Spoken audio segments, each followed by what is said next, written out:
La naissance de l'islam, la mission prophétique de Muhammad, sallallahu alayhi wa sallam, une Arabie en quête d'unité spirituelle. Au VIe et VIIe siècle, l'Arabie se présente comme une terre de contrastes, divisée politiquement, religieusement et socialement. À cette époque, le désert de la péninsule arabique est habité par des tribus indépendantes, souvent en conflit les unes avec les autres. Le polythéisme y domine, avec des centaines de divinités locales vénérées à travers la région. Cependant, des influences monothéistes commencent à s'immiscer dans ces croyances. Le judaïsme et le christianisme, propagés par des communautés installées dans la péninsule, posent les bases d'une transition spirituelle. La Mecque, une cité prospère grâce à ses routes commerciales, occupe également une place centrale dans ce paysage religieux. La ville abrite la Kaaba, un sanctuaire polythéiste où les tribus convergent pour adorer leur divinité. C'est dans ce contexte de fragmentation spirituelle qu'apparaît Muhammad, sallallahu alayhi wa sallam, une figure prophétique destinée à transformer non seulement l'Arabie, mais aussi le monde entier. La jeunesse de Muhammad, sallallahu alayhi wa sallam, une vie marquée par les traditions tribales, Muhammad, sallallahu alayhi wa sallam, naît vers 570 après Jésus-Christ dans la tribu des Quraysh à la Mecque. Orphelin très jeune, il est d'abord pris en charge par son grand-père Abd al-Muttalib, puis par son oncle Abu Talib. Dès son plus jeune âge, Muhammad, sallallahu alayhi wa sallam, montre des qualités exceptionnelles. Il est connu pour sa droiture et sa fiabilité, si bien que ses concitoyens le surnomment Al-Amin, le digne de confiance. En grandissant, Muhammad, sallallahu alayhi wa sallam, devient caravanier, un métier qui l'amène à voyager à travers les terres arabes et au-delà. Ces voyages lui permettent de se familiariser avec différentes cultures et religions, en particulier le judaïsme et le christianisme. Cette ouverture au monde enrichit ses réflexions personnelles. À l'âge de 25 ans, Muhammad, sallallahu alayhi wa sallam, épouse Khadija, une riche commerçante. Ce mariage lui offre une stabilité matérielle et émotionnelle, lui permettant de consacrer plus de temps à la méditation et à la quête spirituelle. Très tôt, Muhammad, sallallahu alayhi wa sallam, est troublé par les inégalités sociales, les querelles tribales et les pratiques polythéistes qu'il observe autour de lui.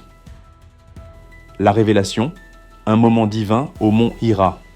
En l'an 610, alors qu'il a environ 40 ans, Muhammad, sallallahu alayhi wa sallam, se retire souvent dans une grotte du mont Hira, près de la Mecque, pour méditer. C'est là qu'il reçoit sa première révélation, marquant le début de sa mission prophétique. L'archange Gabriel, Jibril, lui apparaît et lui transmet les premiers versets du Coran. « Lis, au nom de ton Seigneur qui a créé l'homme d'une adhérence. Lis, car ton Seigneur est le très généreux, celui qui a enseigné par la plume, qui a enseigné à l'homme ce qu'il ne savait pas. » Coran, sourate 96, 1-5. Cette expérience bouleverse Muhammad, sallallahu alayhi wa sallam, qui doute d'abord de lui-même. Cependant, sa femme Khadija et son cousin Waraka ibn Nawfal, un érudit chrétien, le rassurent et le confirment dans sa mission prophétique. Cette première révélation marque le début de 23 ans de transmission divine, où Muhammad, sallallahu alayhi wa sallam, reçoit progressivement le Coran. Les débuts difficiles, l'appel à l'unicité divine Muhammad, sallallahu alayhi wa sallam, commence sa mission en prêchant discrètement auprès de ses proches. Sa femme Khadija, son cousin Ali, son ami Abu Bakr et son esclave affranchi Zayd figurent parmi les premiers convertis. Le message central de l'islam, le tawhid, unicité de Dieu, entre en opposition directe avec le polythéisme dominant. Cependant, à mesure que son message se propage, Muhammad, sallallahu alayhi wa sallam, rencontre une résistance croissante de la part des Quraysh qui voient dans ses enseignements une menace pour leur pouvoir et leur économie. Les premiers musulmans subissent des persécutions, allant jusqu'à l'exil temporaire de certains d'entre eux en Abyssinie, où ils trouvent refuge auprès du roi chrétien Négus. L'Hégire, un tournant décisif. En 622, face à l'intensification des persécutions, Muhammad, sallallahu alayhi wa sallam, quitte la Mecque pour Médine, un événement connu sous le nom de Hégire. Cette migration marque le début du calendrier islamique. À Médine, Muhammad, sallallahu alayhi wa sallam, établit une communauté fondée sur des principes de solidarité, de justice et de fraternité. La constitution de Médine, rédigée par Muhammad, sallallahu alayhi wa sallam, devient le premier document politique islamique.